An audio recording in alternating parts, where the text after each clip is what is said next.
up, camera boy, and show the man the respect. What drives you?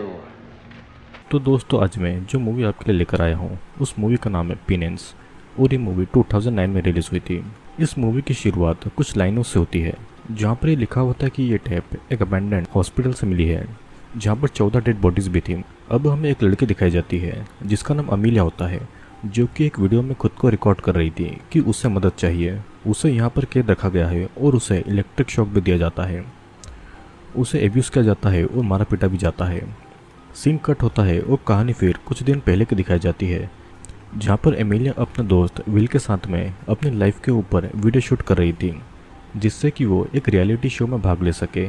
Amelia एक छोटी मोटी job भी करती थी जो कि उसके और उसकी बेटी के खर्चों के लिए पूरा नहीं पड़ रहा था, लेकिन रियलिटी शो में भी वो फेल हो जाती है और तब वो विल के कहने पर स्ट्रिपर की जॉब करने के लिए राज़ी हो जाती है ताकि वो अपनी बेटी आयशा को खुश रख पाए। स्ट्रिपर बनने के लिए अमीलिया की दोस्त सूजी उसे ट्रेन करती है जो कि खुद भी एक स्ट्रिपर थी। सूजी अमीलिया को अपने साथ हर जगह लेकर जाती थी ताकि अमीलिया स्ट्रिपर का काम समझे। अमीलिया हर जगह अपना कैमरा भी साथ में ले जाती थी और एक दिन तो एक आदमी उससे बदतमीजी भी करता है, लेकिन ठीक समय पर सूजी आकर उसे बचा लेती है। सूजी उसे समझाती है कि इस काम में पैसों के साथ साथ मुसीबत भी बहुत आती है, उसे हमेशा अपने काम से मतलब रखना होगा और बुरे लोगों से उसे दूरी बनानी होगी। अपने पहले काम पर जाने से पहले अमीलिया अपनी बेटी आयशा के लिए एक वीडियो भी बनाती है जिसमें वो अपनी बेटी से कह रही थी कि वो ये काम बस मजबूरी में कर रही है ताकि उससे वो हर ज़रूरत की चीज़ें दे सके। उसकी माँ असल में बुरी नहीं है और वो उससे बहुत प्यार करती है, उसे खुद भी ये काम पसंद नहीं है। फिर अमीलिया को विल और सूजी उसके पहले काम के लिए लेकर जाते हैं। विल सारी चीज़ें अपने कैमरा में रिकॉर्ड कर रहा था और अमीलिया के कस्टमर को सूजी ये कहती है कि वे उनके एडवर्टाइजमेंट के लिए ये सब शूट कर रहे हैं और इससे उनको 15% डिस्काउंट भी मिलेगा। अमीलिया पहले तो बहुत नर्वस फील करती है लेकिन धीरे धीरे वो अपने परफॉर्मेंस को बहुत अच्छे से करती है। अमीलिया का पहला काम बहुत अच्छा होता है और उसे एक ही दिन में $500 मिल जाते हैं जिससे कि अमीलिया बहुत ज़्यादा खुश थी। वो और काम करने के लिए राज़ी भी हो जाती है। अगले दिन फिर अमीलिया को सूजी का कॉल आता है। काम के दौरान किसी कस्टमर ने सूजी को बहुत बुरी तरीके से फिजिकली अब्यूज़ किया था। अमीलिया और विल सूजी से मिलने जाते हैं और अमीलिया पुलिस में कंप्लेंट करना चाहती थी, लेकिन सूजी इन सब मामले में नहीं फंसना चाहती थी। अमीलिया को समझ नहीं आ रहा था कि कोई अनजान आदमी उसे बुरी तरीके से मारता है, लेकिन फिर भी वो पुलिस में केस क्यों नहीं करना चाहती है। सूजी उसे $2000 दिखाती है कि उस आदमी ने उसे मारा जरूर था लेकिन उसे पूरी तरह पे भी किया है। सूजी अमीलिया को भी एक काम बताती है जहां उसे एक सीक्रेट लोकेशन में जाकर स्ट्रिपर की परफॉर्मेंस करना थी। 3 घंटे के काम के लिए उसे $3000 मिल रहे थे जो कि एक बहुत बड़ी रकम थी। अमीलिया पहले तो उस काम के लिए मना करती है क्योंकि वो सूजी की तरह मार खाना नहीं चाहती थी, लेकिन इतने पैसे की उम्मीद से वो काम के लिए रेडी हो गई थी। सूजी को चोट लगी हुई थी तो वो उसके साथ में नहीं जा सकती थी, तो विल अपना कैमरा लेकर अमीलिया के साथ में निकल जाता है जहाँ पर चौफर नाम का एक आदमी कार लेकर अमीलिया को लेने आया हुआ था, लेकिन कार के आईने पूरी तरीके से ढके हुए थे ताकि सीक्रेट लोकेशन सीक्रेट ही रहे। उस कार में कैमरा लगा हुआ था और फिर ईव नाम की एक औरत अमीलिया को उस जगह के अंदर ले जाती है। वो जगह किसी हॉस्पिटल के जैसी दिखाई दे रही थी और ईव अमीलिया को एक रूम में लेकर आती है जहाँ पर और भी कई सारी स्ट्रिपर्स मौजूद थी जिनका नाम मॉली और सेसी था। सभी के साथ में थोड़ी जान पहचान करने के बाद में ईव वहाँ पर आकर उन तीनों को उनके परफॉर्मेंस की जगह पर लेकर जाती है। तीनों को ही वहाँ पर मौजूद किसी भी आदमी के असली नाम नहीं पता थे, लेकिन सभी लड़कियों को बस उनके पैसों से मतलब था। विल अभी भी सब कुछ रिकॉर्ड कर रहा था और ईव उन सभी को एक एक करके एक आदमी के सामने परफॉर्मेंस करने को कहती है। वो आदमी अंधेर में बैठकर उनको देख रहा था, तो उस आदमी की शक्ल हमें अभी दिखाई नहीं जाती है। पहले सेसी अपना डांस शुरू करती है और मॉली और अमीलिया अपने नंबर का वेट कर रही थी। कुछ ही देर के बाद में सेसी भी मॉली को ज्वाइन करती है, लेकिन थोड़ी परफॉर्मेंस के बाद में ईवी मॉली और सेली को बाहर भेजकर अमीलिया को बुलाती है, लेकिन इधर भी थोड़े से काम के बाद में अमीलिया को भी बाहर भेज दिया जाता है। जब लड़कियां वापस जाने के लिए कपड़े बदल रही थी तब ईव आकर उनको ड्रिंक्स के साथ में उनके पैसे भी देती है।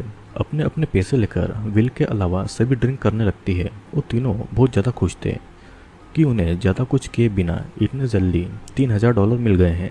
तभी वहाँ पर मैन नाम का एक आदमी आता है और उस आदमी को देखकर लड़कियाँ बहुत ज़्यादा डर गई थी।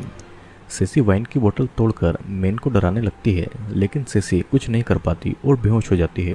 कुछ ही देर में अमीलिया और मॉली भी बेहोश हो जाती है और विल का कैमरा छीनकर मैन उसे रिकॉर्ड करने लगता है और मैन विल को गोली मार देता है, जिससे कि विल की वहीं पर मौत हो जाती है। तभी वहाँ पर ईव के साथ में गिव्स आता है और गिव्स मैन से गन लेता है और ईव को कहता है कि उन सभी लड़कियों को रूम में ले जाएं। कुछ देर के बाद में हम देखते हैं कि उस जगह पर और भी कई सारी लड़कियां छोटे छोटे रूम में कैद है और उनकी हालत काफी ज्यादा खराब थी। सेसी, मॉली, अमीलिया को कुछ समझ नहीं आ रहा था तो वो सभी रूम के बाहर निकलने के लिए चिल्लाने लगी थी। ईव अमीलिया के रूम में जाकर उसे इलेक्ट्रिक शॉक देती है और अमीलिया वहीं पर बेहोश हो जाती है। कुछ देर के बाद में अमीलिया एक अलग रूम में थी और वो ईव से विल के बारे में पूछती है, लेकिन ईव उसके किसी भी सवाल का जवाब नहीं देती है और उसे कपड़े उतारने को कहती है और दूसरे कपड़े देती है पहनने के लिए। अमीलिया को वो सभी सेसी समझ रहे थे और अमीलिया उनको समझा रही थी कि वो सेसी नहीं है, उन लोगों से कुछ गलतफहमी हुई है। ईव अमीलिया से कहती है कि उसने जो भी पाप किया है उसकी सज़ा उसको मिलकर रहेगी। ईव अमीलिया को गिव के पास लेकर जाती है और अमीलिया गिव से कहती है कि वो उसका आईडी चेक करे, क्योंकि वो सेसी नहीं अमीलिया है। सेसी उसकी फ्रेंड सूजी का नाम है, जो कि वो स्ट्रिपर के काम के लिए यूज़ करती है। सूजी बीमार थी तो उसकी जगह यहाँ पर वो आई थी और उसके घर में एक बेटी है तो वो उसे छोड़ दे। अमीलिया अपना नाम सेसी नहीं मान रही थी तो गिव्स के कहने पर ही उसे फिर से इलेक्ट्रिक शॉक देती है और अमीलिया को होश में लाने के लिए उस पर पानी भी डालती है। डर के मारे अमीलिया अपना नाम सेसी एक्सेप्ट कर लेती है और एमिलिया को फिर से कमरे में बंद कर दिया जाता है। अब 3 दिन बीत गए थे और सभी लड़कियों को एक रूम में बिठाकर केती नाम की एक औरत उनको खाना देती है। केती सभी लड़कियों की फोटो भी लेती है और इतने दिनों के बाद में खाना मिलने पर अमीलिया भी उस खाने को खाने लगती है। कुछ देर के बाद में वे लोग सेसी को भी इलेक्ट्रिक शॉक देकर एक रूम में बंद कर देते हैं। फिर ईव अमीलिया के पास रात को खाना लेकर आती है और अमीलिया ईव से लड़ाई करती है, लेकिन ईव उसे इलेक्ट्रिक गन दिखाकर रोक देती है।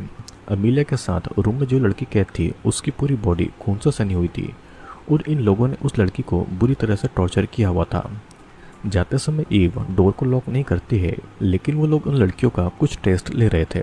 ये सभी उनके टेस्ट का ही एक हिस्सा था। अमीलिया के पास में विल का कैमरा था और वहाँ पर वो सारी बातें रिकॉर्ड कर रही थी। कुछ ही देर में अमीलिया को पता चल जाता है कि उसके रूम का लॉक खुला हुआ है और वो यहाँ से बाहर जाना चाहती थी, लेकिन उसके साथ रहने वाली लड़की तारा उसे रोक देती है। यहाँ पर 2 महीने से कैद कैथरीन नाम की एक लड़की भी भागने के लिए सब कुछ ट्राई कर चुकी थी, लेकिन वो नहीं निकल पाई थी। लेकिन अमीलिया को अपनी बेटी के लिए वहाँ से निकलना था। वो तारा की बात नहीं सुनती है और रूम से निकलती है। तारा भी अमीलिया के साथ में जाना चाहती थी, लेकिन सेसी और मॉली के रूम में जाकर वो उनको यकीन दिलाती है कि वो बाहर से मदद लाकर उनको बचा लेगी। मॉली यहाँ पर जोर जोर से रो रही थी क्योंकि उन लोगों ने मॉली को बुरी तरीके से मारा था। मॉली का भी एक बच्चा था जिसे वो घर पर अकेला छोड़कर आई थी और मदद लाने के लिए अमीलिया तारा के साथ आगे बढ़ती है। वो अपने कैमरे पर सब कुछ रिकॉर्ड कर रही थी कि कैसे उन सभी लड़कियों को टॉर्चर किया जा रहा था और तभी उन दोनों को उन लोगों की आवाज़ें आती है, जिससे कि वो दोनों एक जगह पर छुप जाती है। ईव, ग्रीव्स और कैथी उनकी छिपी हुई जगह की तरफ आ रहे थे और वो दोनों अपनी जान बचाकर दूसरी तरफ भागकर छुप जाते हैं। लेकिन ग्रीव्स को पता चल चुका था क्योंकि उसने भागे हुए रास्ते पर तारा का गिरा हुआ खून देख लिया था और वो दोनों किसी तरह अपनी जान बचाकर हर जगह भाग रहे थे। वो हर दरवाज़ा ट्राई कर रहे थे कि कहीं ना कहीं से तो बाहर निकला जा सके, लेकिन बाहर निकलने का कोई भी डोर उनको नहीं मिलता है। तो थक हार कर वो दोनों अपने ही रूम में वापस आ जाते हैं। ईव, कैथी और गिव्स उनके रूम में आते हैं और उनको भागने की सजा के तौर पर दोनों को इलेक्ट्रिक शॉक देकर तारा को टॉर्चर करने के लिए एक जगह पर ले जाते हैं और अमीलिया को भी एक लोहे की दीवार में बांध देते हैं। वे लोग उन सभी लड़कियों को प्योर करना चाह रहे थे और उनको लगता है कि वे सभी लड़कियां बहुत बुरे कैरेक्टर की हैं, तो उन सभी को टॉर्चर करके उनके हिसाब से उनको अच्छा बनाना चाह रही थी। यही सब बातें गिव्स अमीलिया को समझा रहा था और फिर वो सभी अमीलिया को इलेक्ट्रिक शॉक देकर बुरी तरीके से टॉर्चर करते हैं। अब अमीलिया की हालत तारा और बाकी लड़कियों की तरह हो गई थी और अमीलिया के रूम को उन लोगों ने खुला ही छोड़ दिया था। उनको ऐसा लग रहा था कि इतनी टॉर्चर करने के बाद में कोई भी इतनी हिम्मत नहीं करेगा वहाँ से भागने के लिए, लेकिन फिर भी अमीलिया अपने रूम से निकलती है। तारा को भी एक अलग रूम में बांध कर रखा गया था और अमीलिया उसे समझाती है कि वो उन लोगों की सभी बात माने, तभी वो यहाँ पर सेफ रहेगी और तब तक वो उसके लिए मदद लेकर आ जाएगी। अमीलिया फिर से बाहर निकलने का रास्ता ढूंढने लगती है और ईव उसे दिखती है तो वो एक जगह पर छुप जाती है। ईव अमीलिया के छुपे हुए रूम में आती है, लेकिन वो उसे नहीं देख पाती है। अमीलिया कुछ ही देर में बाहर निकलती है और तभी वो देखती है कि तारा को वे लोग एक दूसरी जगह पर ले जा रहे हैं। अमीलिया वहाँ से एक कांच का टुकड़ा उठा लेती है अपनी सेफ्टी के लिए और बाहर निकलने का रास्ता ढूंढने लगती है। तभी उसे एक रूम में तारा दिखाई देती है और वहाँ पर बाकी लोग भी मौजूद थे। अमीलिया उस रूम में चुपके से घुस जाती है और वो देखती है कि गिव्स तारा को पैसे ऑफर कर रहा है। वो तारा के मन में पैसों का लालच देखना चाहता था और तारा के पैसे उठाते ही गिव्स उसे गोली मार देता है। अमीलिया को वहाँ पर विल की डेड बॉडी भी दिखाई देती है और उनके जाने के बाद में अमीलिया अपनी छुपी हुई जगह से निकलकर एक चेयर के नीचे वही कांच का टुकड़ा छुपा देती है, क्योंकि एक समय ऐसा भी आएगा जब उसे भी तारा की ही तरह टॉर्चर रूम में मारने के लिए लाया जाएगा। तो उस समय यही कांच का टुकड़ा उसकी मदद करेगा। वो बाहर जा ही रही थी कि तभी ईव आकर उसे पकड़ लेती है और उसे एक ऑपरेशन बेड पर लाकर बैठा देती है। अमीलिया अब अपना नाम सेसी भी नहीं बोल रही थी और तब गिव्स उसकी बेटी की फ़ोटो दिखाता है। अपनी बेटी को सेफ रखने के लिए अमीलिया गिव्स की सारी बातें मानती है और उसे किस भी करती है, जिसे देखकर गिव्स उस पर गुस्सा होता है। उसे ऐसा लग रहा था कि इतने दिनों के टॉर्चर के बाद भी अमीलिया अभी भी बुरे कैरेक्टर की ही लड़की है। वो अमीलिया को बेहोश करके बेड पर बांध देते हैं और अमीलिया उनको रिक्वेस्ट कर रही थी कि वे लोग उसको छोड़ दें, लेकिन गिव्स के अनुसार अमीलिया के पाप का प्रायश्चित अभी बाकी था और वो अभी तक प्योर नहीं हुई थी। उसके इस कामों पर लोग उसे ही थैंक यू कहेंगे और उसके मुताबिक वो समाज की गंदगी को साफ कर रहा था। फिर हमें कुछ समय के बाद में अमीलिया दिखाई जाती है जिसके प्राइवेट पार्ट से खून निकल रहा था। उन लोगों ने अमीलिया के प्राइवेट पार्ट को बुरी तरीके से जख्मी कर दिया था। अमीलिया अब उनसे कहती है कि वो बहुत बुरी थी और उसने बहुत ज़्यादा पाप किए थे, लेकिन उन सभी ने उसे प्योर बना दिया है।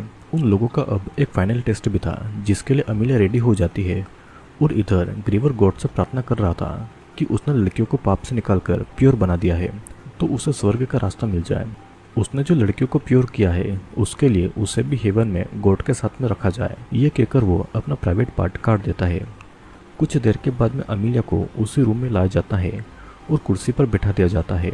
वो अमीलिया को एक पैसों से भरा बैग देता है और कहता है कि अगर वो पेन से आज़ाद दुनिया में रहना चाहती है तो ये पैसे एक्सेप्ट कर ले।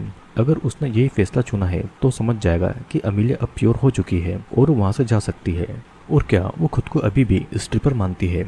अमीलिया उनके सवालों को कोई जवाब नहीं देती है और उनसे बस पैसे मांगती है। तब ईवा उसे इलेक्ट्रिक शॉक देकर फिर से वही सवाल पूछती है। अमीलिया बेहोश होने का नाटक करती है और उसी मौके पर उसने जो चेयर के नीचे कांच का टुकड़ा छुपाया था उसे निकालकर वो गिव्स पर वार करती है और वो गिव्स की गन निकालकर ईव, मैन और कैथी को गोली मार देती है। सीन यहीं पर कट होता है और कैमरा की एक फुटेज में हमें अमीलिया दिखाई जाती है जो कि अपनी बेटी के साथ में एंजॉय कर रही थी। फिर हमें कुछ लाइंस भी दिखाई जाती है जिसमें लिखा था कि उस हॉस्पिटल में 14 डेड बॉडीज मिली है, लेकिन वहाँ पर कोई भी पैसों का बैग नहीं मिला था। अमीलिया और उसकी बेटी भी घर से गायब थी और गिव्स की बॉडी भी वहाँ पर नहीं मिल पाई थी। फिर हमें गिव्स दिखाया जाता है जो कि एक लड़की को टॉर्चर कर रहा था और ये मूवी यहीं पर एंड हो जाती है।